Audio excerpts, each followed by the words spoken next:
Imagine the person who has just entered hell. A neighbor, relative, co-worker, friend.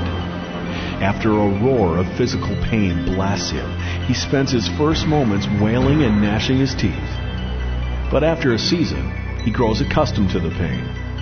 Not that it's become tolerable, but that his capacity for it has enlarged to comprehend it, yet not be consumed by it. Though he hurts, he is now able to think, and he instinctively looks about him. But as he looks, he sees only blackness.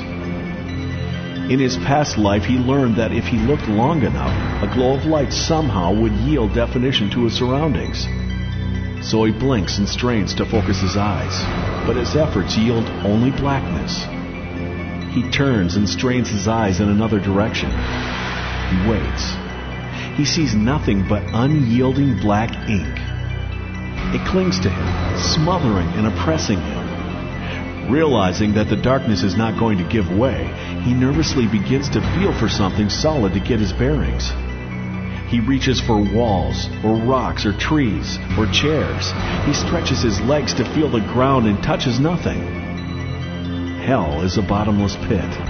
However, the new occupant is slow to learn. In growing panic, he kicks his feet and waves his arms. He stretches and he lunges, but he finds nothing. After more feverish tries, he pauses from exhaustion, suspended in black. Suddenly, with a scream, he kicks, twists, and lunges until he again is too exhausted to move. He hangs there, alone with his pain, unable to touch a solid object or see a solitary thing. He begins to weep. His sobs choke through the darkness. They become weak, then lost in hell's roar. As time passes, he begins to do what the rich man did. He again starts to think. His first thoughts are of hope. You see, he still thinks as he did on earth, where he kept himself alive with hope. When things got bad, he always found a way out. If he felt pain, he took medicine. If he were hungry, he ate food. If he lost love, there was always more love to be found. So he casts about in his mind for a plan to apply to the hope building in his chest. Of course, he thinks, Jesus, the God of love, can get me out of this. He cries out with a surge, Jesus, Jesus, you are right. Help me. Get me out of this. He waits, breathing hard with desperation.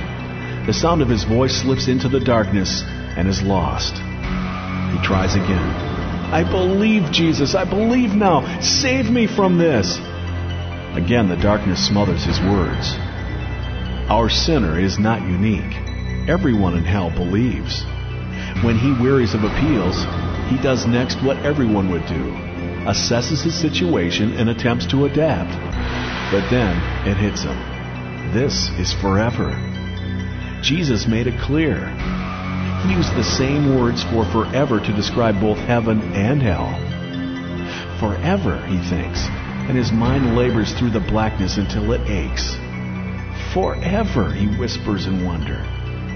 The idea deepens, widens, and towers over him. The awful truth spreads before him like endless, overlapping slats.